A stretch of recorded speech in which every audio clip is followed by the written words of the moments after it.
Hello दोस्तों, मैं हूँ जॉन और मैं आज आपको कंप्रेसर के बारे में बताऊंगा। कंप्रेसर ये जो चीज़ है, ये जो कंपोनेंट है, ये जो इक्विपमेंट है, ये बहुत सारे इसमें यूज होता है। पावर प्लांट में यूज होता है, प्रोसेस में यूज होता है। तो ये जो कंप्रेसर रहता है ये दो टाइप के रहते हैं, मेनली यूज होते हैं वो सेंट्रीफ्यूगल कंप्रेसर और स्क्रू कंप्रेसर। तो मैं आज आपको स्क्रू कंप्रेसर के बारे में बताऊंगा, उसके पार्ट क्या होते हैं। बहुत सारे इंटर में पूछा जाता है कि आपके यहाँ कौन सा स्क्रू कंप्रेसर यूज करते हैं, उसके पार्ट बताइए और उसका वर्किंग बताइए। तो मैं ये पार्ट के बारे में और उसके हर एक पार्ट का वर्किंग कैसा होता है, फ्लो डायग्राम कैसे होता है, ये मैं बताऊंगा। ये 2 स्टेज स्क्रू कंप्रेसर है। तो ये 2 स्टेज का होता है, ठीक है। सिंगल स्टेज का भी होता है। यहाँ पे जो यूज हुआ है वो 2 स्टेज स्क्रू कंप्रेसर है। ये स्क्रू टाइप है, एक मेल और फीमेल 2 स्क्रू रहते हैं, वो जॉइंट में एक हो जाते, ठीक है। उन दोनों के बीच में एयर पासिंग से एरिया रिड्यूस होने के कारण कंप्रेस होकर फिर एयर कंप्रेस होकर प्रेशर इंक्रीज होता है। तो ये जो एटमॉस्फेरिक एयर है, ये फिल्टर लगे हैं। तो ये जो एटमॉस्फेरिक एयर में डर्ट पार्टिकल, जो भी पार्टिकल रहेंगे वो इसमें ट्रैप हो जाएंगे। तो ये जो कंप्रेसर में डायरेक्टली नहीं जाना चाहिए, इसलिए ये फ़िल्टर लगाया है। तो ये फ़िल्टर क्या है कि अपने को ये फ़िल्टर जाम हुआ है कैसे पता चलेगा, ये इनलेट वैक्यूम कंप्रेसर के डिस्प्ले पे दिखाया जाता है। तो वो रीडिंग जब भी नोट करेंगे तो आपको पता चलेगा कि आपका वैक्यूम, इनलेट वैक्यूम कितना है। मतलब ये एयर फिल्टर अगर बढ़ गया समझो तो एयर फिल्टर जाम हो गया है, तो आपको ये एयर फिल्टर क्लीन करके फिर से स्टार्ट करना पड़ेगा।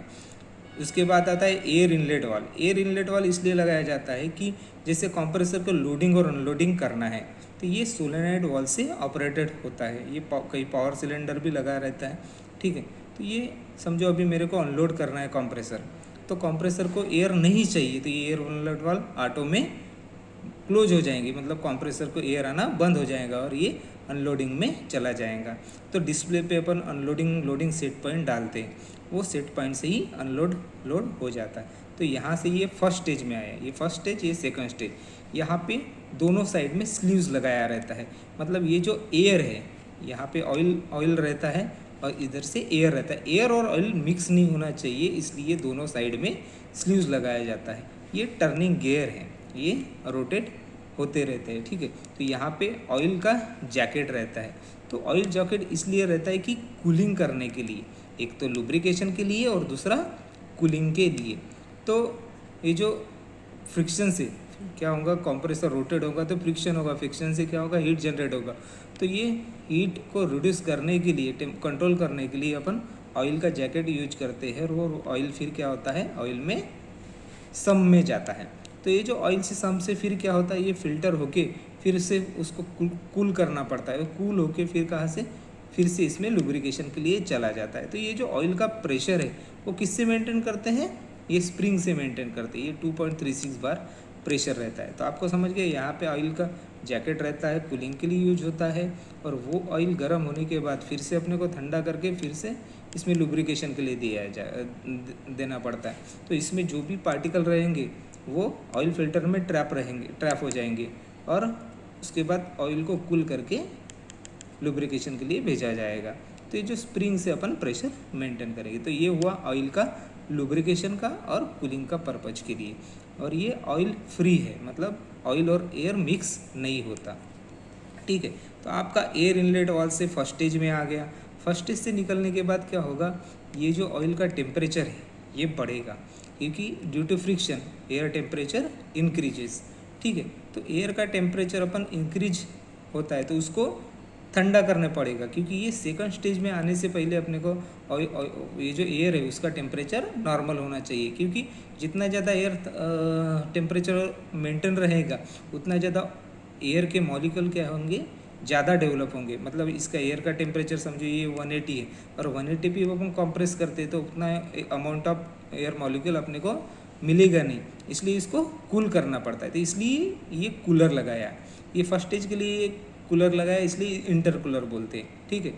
तो इंटर कूलर में क्या है, ये वाटर कूल्ड है, जैसे शेल एंड ट्यूब टाइप ये कूलर है। तो ट्यूब से क्या होता है, वाटर इनलेट होता है और आउटलेट होता है और ये हीट एक्सचेंजर करता है। तो ये इंटर कूलर है, ठीक है। इस कूल के बाद ठंडा होने के बाद क्या होगा, उसमें मॉइस्चर आ जाएगा। तो मॉइस्चर सेपरेटर किया जाता है। उसके बाद क्या लगाया जाता है, जब भी इंटरकूलर लगाया है उसके बाद मॉइस्चर सेपरेटर लगा। यहाँ पे सेफ्टी वाल्व भी लगे रहते हैं, क्योंकि समझो इसका अगर प्रेशर बढ़ गया, फर्स्ट स्टेज के बाद का अगर प्रेशर बढ़ गया तो वो सेफ्टी वाल्व पॉपअप हो जाएगा। ठीक है, इसके बाद ये आता है सेकंड स्टेज में। ठीक है, सेकंड स्टेज में आने के बाद आउटलेट निकल जाता है। इसके बाद भी फिर टेम्परेचर को मेंटेन करने के लिए आफ्टर कूलर लगाए। ये जैसे इंटरकूलर है वैसे ही आफ्टर कूलर सेम वर्किंग करता है। ये वाटर कूल्ड हीट एक्सचेंजर है।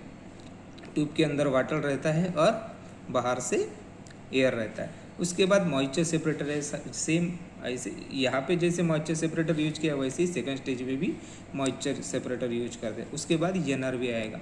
समझो डिस्चार्ज वाल्व अचानक क्लोज हो जाएगा या कुछ रीजन से उधर का कंप्रेसर बंद हो जाएगा तो इधर का एयर इधर वापस नहीं आना चाहिए, इसलिए यहाँ एनआर भी लगाया रह जाता है। उसके बाद यहाँ पे डिस्चार्ज बेलो भी रहता है, समझो एक्सपांशन के लिए यहाँ पे लगाया जाता है। तो उसके बाद ये वेट एयर रिसीवर में एयर चला जाता है। तो वेट एयर रिसीवर में क्या करते हैं, एयर को रिसीव करते हैं और वहाँ से फिर ड्रायर को चला जाता है और ड्रायर से फिर ड्राई होके ड्राई एयर रिसीवर में चला जाता है और वहाँ से फिर प्लांट को एयर सप्लाई करते हैं।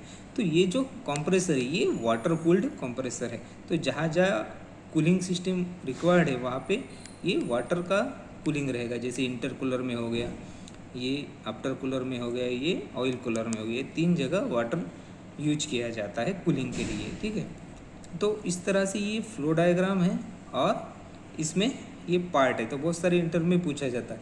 इसमें ट्रिपिंग पूछा जाता है कि कंप्रेसर का ट्रिपिंग किस किस चीज़ पे होता है। तो इनलेट वैक्यूम पे मैंने बताया ये फिल्टर जाम हो जाएंगे तो। उसके बाद ये जो डिस्चार्ज प्रेशर और टेम्परेचर, डिस्चार्ज टेम्परेचर ज़्यादा हो गया, जितना हमारा करंटली 7 to 7.5 वर्किंग प्रेशर रहता है और टेम्परेचर 40 डिग्री सेल्सियस रहता है। अगर समझो 60-70 गया या फिर 9.5 10 kg प्रेशर गया तो ये ट्रिपिंग होना चाहिए, क्योंकि डिस्चार्ज वाला अचानक बंद कर दिया तो प्रेशर क्या होगा, बढ़ेगा। तो इस पर कंप्रेसर की ट्रिपिंग दिए रहते। ये फर्स्ट स्टेज के बाद जो भी टेम्परेचर रहेगा, अगर समझिए इंटरकूलर बराबर काम नहीं कर रहा तो इसमें भी कंप्रेसर की ट्रिपिंग रहेगी। ये इनलेट टेम्परेचर, ये इनलेट आने वाला है सेकंड स्टेज में, ये भी कम टेम्परेचर होना चाहिए, 40 डिग्री होना चाहिए। ये अगर टेम्परेचर बढ़ता है तो भी आपका कंप्रेसर ट्रिप होना चाहिए।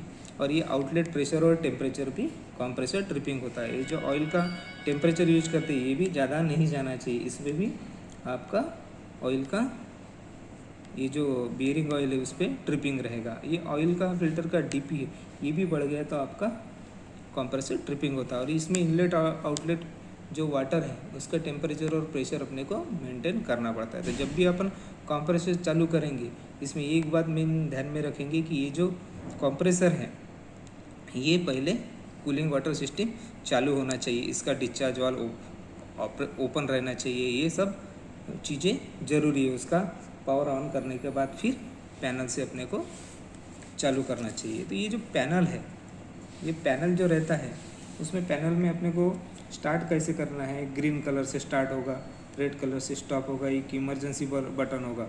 और ये जो लोडिंग अनलोडिंग सेट पॉइंट है वो अपन वहाँ से चेंज कर सकते हैं। समझो 7.5 प्रेशर पे अनलोड होता है और 6 kg प्रेशर पे लोडिंग हो जाएगा। ठीक है, और 2 अगर कंप्रेसर रहते हैं, दूसरा क्या रहता है, ऑटो स्टैंड बाय रहेगा। अगर एक अगर कंप्रेसर बंद हो गया तो दूसरा स्टार्ट होना चाहिए। तो आपको पता चल गया कि कंप्रेसर कैसे चालू करना है और डिस्प्ले में क्या क्या दिखाई देता है। अगर कुछ भी प्रॉब्लम आता है उसमें तो डिस्प्ले में दिखाई देगा कि ये प्रॉब्लम से आपका कंप्रेसर ट्रिप हुआ है। ठीक है, इसमें जो ऑटो ड्रेन वाल्व रहते हैं, जैसे मॉइस्चर सेपरेटर के क्या रहेंगे, ड्रेन वाल्व रहेंगे। ये इंटरकूलर वाला मॉइस्चर सेपरेटर है, आउटलेट वाला भी मॉइस्चर सेपरेटर, इनके ऑटो ड्रेन रहेंगे और मैनुअल भी रहेंगे। क्योंकि मॉइस्चर सेपरेटर का अगर प्रॉपरली अगर ये ड्रेन नहीं हो पाएगा तो मॉइस्चर उसमें जमा रहेगा।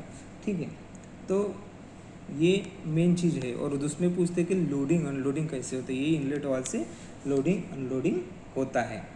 तो ये इनलेट वाल्व से लोडिंग और लोडिंग का प्रेशर कैसे एडजस्ट करते हैं और अनलोडिंग का प्रेशर कैसे एडजस्ट करते हैं। बहुत सारे इंटरव्यू में पूछा जाता है कि आपका जो कंप्रेसर है वो उसका पावर कंजम्पशन कितना हो रहा है, ये भी पूछते हैं। आपका कैपेसिटी कितना है, जैसे इसका है 1000 CFM क्यूबिक फीट मीटर। ठीक है, क्यूबिक फीट मीटर। ये जो CFM में है ये कभी भी कैपेसिटी पूछते। तो ये बहुत सिंपल है, ये जो बहुत सारे इंटरव्यू में कंप्रेसर के बारे में पूछा जाता है। तो ये हुआ स्क्रू कंप्रेसर के बारे में। तो ये बहुत इंफॉर्मेटिव वीडियो है। ये अगर समझो आपको कुछ भी इसमें वीडियो में अगर डाउटफुल लगता है तो आप इसमें मेरे को कमेंट बॉक्स में लिख सकते। तो दोस्तों, आपको ये वीडियो अगर पसंद आ गया होगा तो लाइक कीजिए, शेयर कीजिए, सब्सक्राइब कीजिए। थैंक यू दोस्तों।